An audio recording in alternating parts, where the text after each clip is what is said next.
Hello, everybody, and welcome to a new episode of The Right Idea. I am Thomas P. Wilkinson, and we're just going to do a quick catch-up over the past year.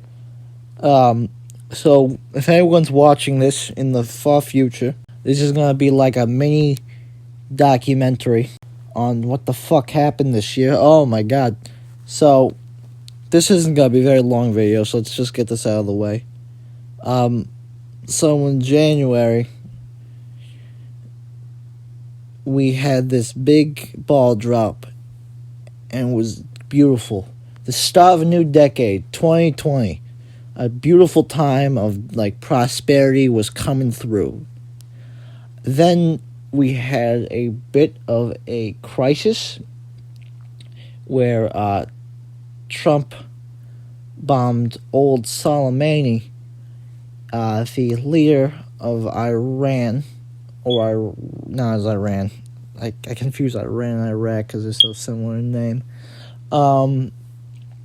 He bombed that place, and everyone was talking about World War III and making jokes about it.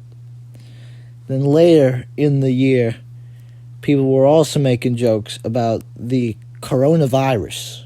Everyone was making jokes about it, how, it's a new plague, it's going to kill everyone. Obviously, that wasn't going to happen. Then March rolled around. Around March, we all start to realize and understand the fact that indeed coronavirus was a real threat. It was a serious situation, and it was starting to affect a lot of people. I remember distinctly back in when I was in school.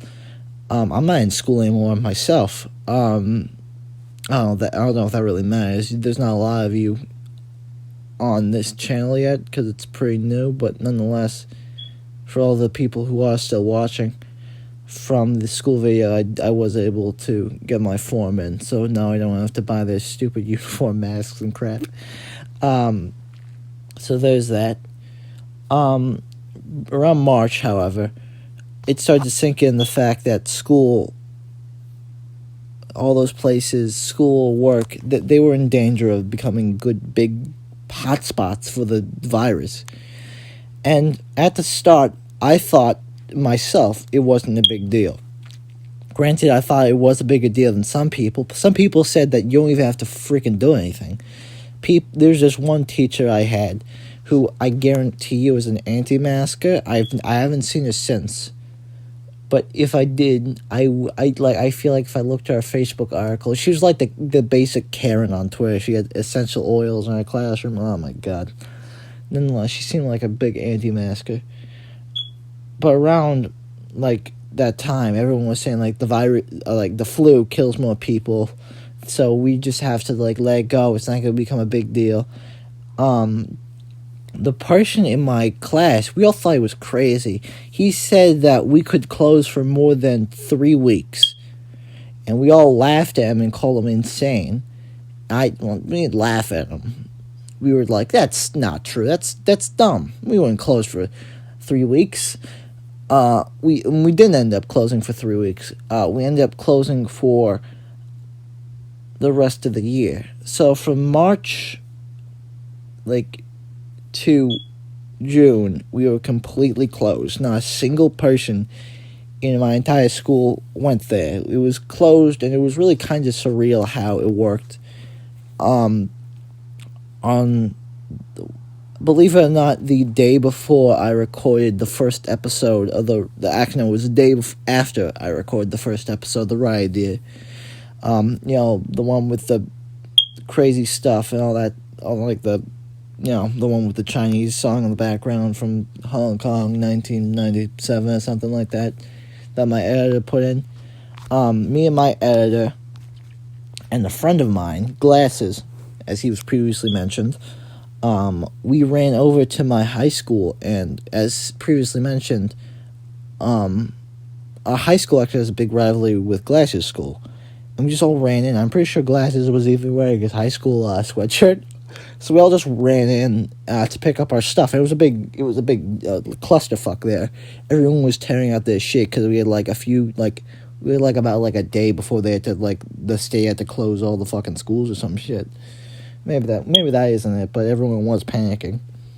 So me and the editor and Glasses, we were all collecting our stuff. Glasses got his stuff mailed to him because he is pretty far away from his school. But we were close enough to our school that we had to drive in and pick it up ourselves. I was filling up my bags with all this trash and stuff. When Glasses was going around and helping the editor, and just for like the hell of it, I decided to walk around the entire school because Glasses and my editor were taking a really long time. So I walked around and I kind of looked around and I saw just how this changed so quickly. And it's a really weird feeling when I did this because the night before I was talking about how this isn't a serious problem. And yet I'm looking around and seeing like classrooms being empty, like doors being like taped. There were some doors being like taped up and like they put the for cleaning signage or something like priority cleaning on, which was very like that kind of hit home that this was real. So I stayed at home and we all had one hell of a time just doing online school. Some people had problems with it. Some people didn't have problems with it. Some people liked it more. I think it's fine. I think it was fine. Some classes were easier. Some classes were harder. That's basically it. And then we had the election. Originally, the first episode was going to be about the election, which, God, I'm really happy that didn't happen because now it's kind of just a point that you can look at and see like what people were thinking at the time. And to be clear, I want to make this like very clear. My opinion nowadays would be considered like Alex Jones level crazy, but like back in the day, that was like a normal like idea, like thinking that this was all just being fear-mongered and it's not a big deal and like this will all be over in like a month, and it wasn't. I would go outside, walk around, and see absolutely no one like doing anything, and it was just kind of hit home. I didn't go out that much during the pandemic, but nonetheless, the election kind of came in, and it was getting harder and harder to understand which side was going to win. Because Trump was a shoo-in if COVID didn't happen. I don't know if this is clear enough, but if COVID never happened, Trump would have definitely won the election. I feel, at least. Because Biden really didn't have that, like, thing. Because Trump had a pretty, like, strong set of armor. But nonetheless, COVID left a big open wound for him, and Biden just kept stabbing at that weak point. And call it what you will, but it worked, obviously, because Joe Biden is now the president of the United States. And let's see how he is. I don't think he's going to be that, like, amazing of a president. I don't think he's going to be a bad president either. I think he's going to be a solid, like, 6 out of 10 or something. You know what I mean? Slightly better than okay. I don't know, maybe not as good as Trump, maybe, like, better than Obama. Just as long as he doesn't get Harrison. I'm not the biggest fan of Harris, personally. I'm fine with Biden, though. Harris, nah. But nonetheless, that was all kind of boiling over until the election night. And now the world's going to be under a new administration in a new year. Under just complete, like, different, like, just a different world now. It's weird to think about how if you woke up in 2019 and you woke up in 2021 and you skipped 2020, you wouldn't wake up in the world of 2019. You wake up in the world like different from your own. You wake up in a new world. And to be honest, at this point, I don't even know. A new world, who knows?